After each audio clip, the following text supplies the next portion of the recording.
Hello, I'm going to read a passage from Byron Katie's book, I Need Your Love, Is That True? I like this passage because it is very true. It's true for me.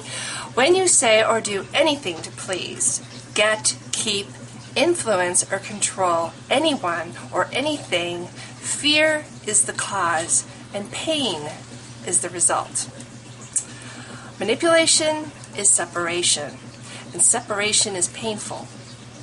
Another person can love you totally in that moment, and you'd have no way of realizing it.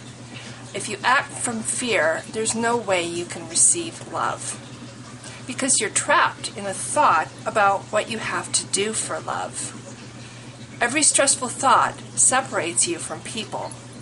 But once you question your thoughts, you discover that you don't have to do anything for love.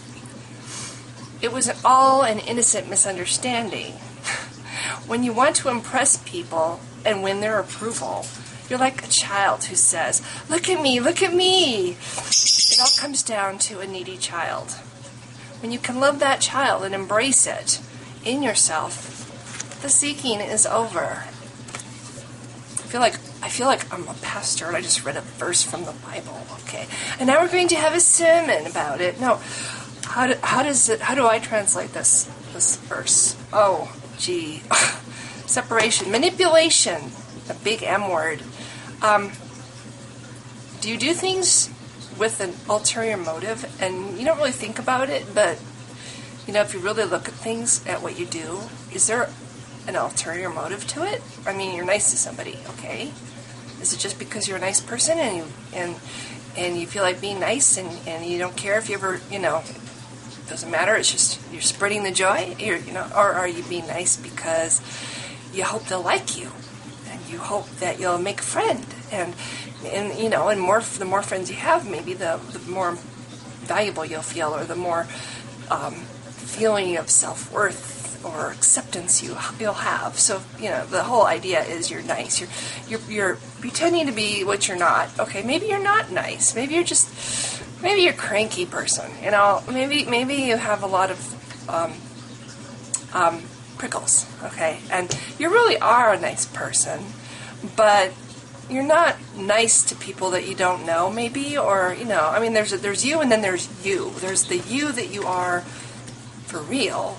And then there's this persona that you put on, when you go out in the world, and you're just nice to everybody. This is what I think will attract people to me. I'm going to be this bubbly, happy person, and yeah, I just lost my cat, but nobody's going to know because I'm just so wonderfully nice. And don't you just want to be my friend? Because I need you to be my friend for me to like myself, right?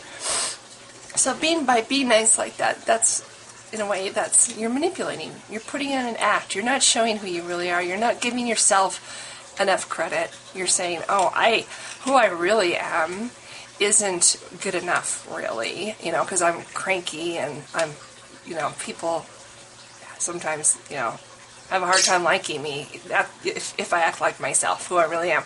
So I'm going to put on this wonderful persona, and then they'll like me because they'll like the mask, the thing that I'm putting out that really isn't me. So then you don't really feel liked because the person that they like is not who you really are. It's the persona. They like the persona, and who you really are, that has to stay kind of like a secret.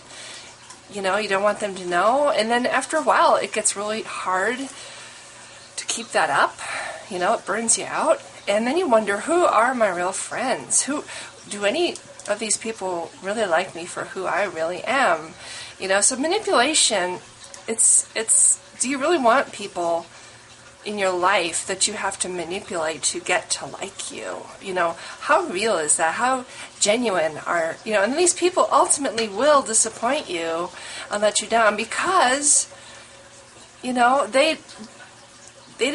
they weren't attracted to who you really were. They were attracted to what you put up, the mask, who you pretended to be. And maybe they're not the kind of person that can like the person that you really are, the cranky person with the prickles, that, some people just don't deal well with people who are cranky sometimes, or, some people, I know I would like to know the real person. When I go up to somebody and I meet somebody, I'm hoping I'm meeting the person that they really are, because I really like who they really are. And I have been on the other end of it, where I have really thought somebody was wonderful, and I'm just like, oh my gosh, I just like you so much. You are such a wonderful person. But then after a while, they get tired of being what they've put out, and I start to see through the cracks, and I start to, what? Oh my God, I can't believe you would say that to me. I can't believe you would do this to me. I thought you were a nice person.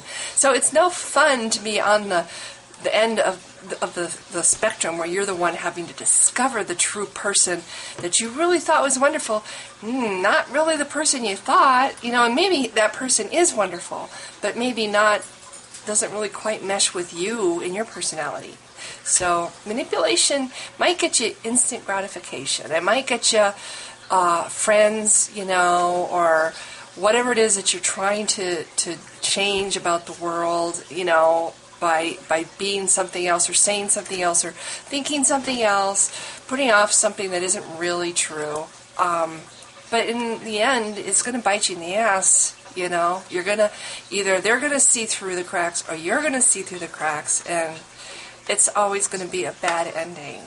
So the book Loving What Is by Byron Katie is a little bit about loving what is, right? Being who you are, and loving people for what they are. And what they are is going to be what they are. If you are over here in your business thinking about what so-and-so should be, that's contrary to reality, because so-and-so isn't what you think they should be. They are what they are. And you can either love what they are and accept what they are and be happy, and savor what they can give you and let that enrich your life. Or you can walk around cranky and think, God, it should be better. They should like me more. They should do this and this and this if they were really my friends. I mean, anytime you have a thought that has that should word, the S word in it, it's usually contradictory to reality. You're not loving what is. You're saying, oh, my world is really great, except for this thing here needs to be different. And suddenly you don't have heaven anymore. You're living in hell trying to make your heaven, and you can't, because you can't make anybody be anything except what they are. And so if you want to be happy in your world, you need to love what is. And love people for what they are. And love yourself for who you are.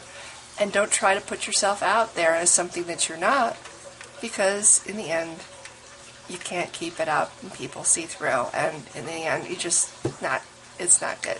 So there you go, another words of wisdom from this complete idiot that's on the YouTube. I'm sorry, I don't know. I'm going to end this now, though, because I'm getting ridiculous, so okay.